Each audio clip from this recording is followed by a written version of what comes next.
Depois de perder para o Aljamain Sterling e para o Sean O'Malley em decisões polêmicas, o Petr Yan chegou em Las Vegas para a luta contra o Merab Dvalishvili um pouco pressionado. É claro que o ex-campeão dos galos do UFC não corria risco de demissão, pois apesar das duas derrotas, ele ainda ocupava a segunda posição do ranking da categoria. A questão é que o confronto com o terceiro do ranking, da mesma forma que foi a luta contra o Sean O'Malley, dificilmente faria com que o Petr Yan subisse de posição, ao passo que uma derrota com certeza deixaria o russo mais longe do title shot. Como se o combate já não fosse intrigante, durante a semana uma rivalidade entre os dois acabou surgindo quase que do nada.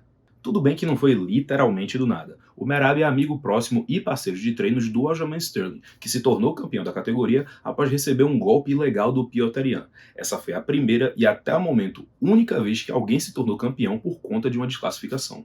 Mas o que deixou o combate mais pessoal mesmo foi o clima de Rússia versus Geórgia que foi criado após algumas declarações do Merab Dvalishvili ao longo da semana. Em entrevista ao MMA Junkie, o georgiano trouxe um aspecto político para o confronto, dizendo o seguinte: "Isso é pessoal para mim. Ele é da Rússia, eu sou da Geórgia.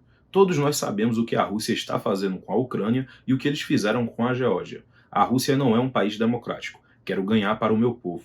Por conta desse clima, os dois acabaram se estranhando na pesagem e na hora da luta não fizeram o tradicional toque de luvas antes do início do combate. Dvalishvili se aproveitou do início mais lento do Yan e conseguiu colocar muita pressão. Ele conectou bons golpes e num determinado momento botou o adversário para baixo. Os dois voltaram em pé, mas o georgiano conseguiu travar o Yan contra a grade, segurando ele pelas costas. Talvez por perceber que o ritmo do seu adversário estava muito acelerado, o Petr Yan tentou impor algumas dificuldades para o Merab. Ele acertou bom chute na panturrilha e num determinado momento até arriscou colocar a luta para baixo, mas ele acabou no chão e terminou o round preso numa guilhotina. Tem uma coisa que com certeza fez a diferença nessa luta foi o constante ataque do Merab. Só no primeiro round ele tentou colocar o Yan para baixo 8 vezes, e apesar de só ter convertido uma queda, ele continuava a ofensiva como se nada tivesse acontecido. No segundo round, o Yan tentou manter os ataques na panturrilha, mas continuou sofrendo com as tentativas de queda do seu adversário. Num determinado momento ele conseguiu catar a perna e cair por cima, só que o round acabou com os dois em pé no clinch contra a grade, e mais uma vez o Merab saiu vencedor.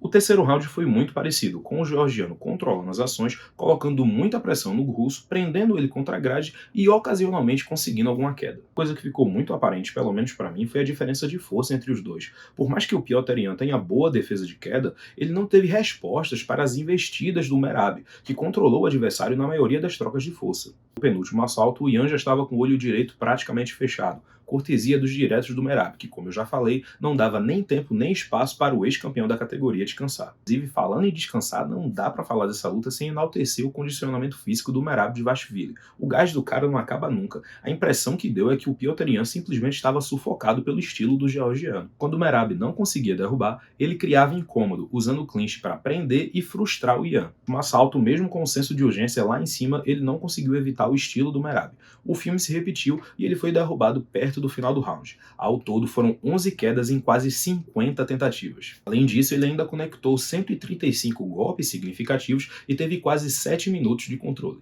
Essa performance foi um alerta para toda a divisão. Depois da luta contra o José Aldo, se criou um senso, principalmente aqui no Brasil, que o georgiano era um cara marrão, mas na luta de hoje ele foi tudo, menos isso. Ninguém nunca tinha vencido o Petr Yan dessa forma, e agora já são 9 vitórias seguidas para o Merab Dvalishvili. Essa luta, somada à amizade que ele tem com o Sterling, deixa bem claro o futuro da categoria. Os dois já disseram várias vezes que não vão se enfrentar, então provavelmente após o combate contra o Henry Cejudo, o campeão vai subir de peso, e aí o caminho vai estar aberto para o Merab tentar a sorte. Como os pesos galos vão ficar após o UFC 288, eu não sei, mas eu garanto a vocês que o futuro dessa categoria vai ser muito interessante. É isso, pessoal. Se você gostou do vídeo, clique em gostei e coloque aí nos comentários o que é que vocês acharam dessa performance do Merab hoje. Não deixem de se inscrever no canal e nos sigam nas nossas redes sociais que vão estar aparecendo na sequência.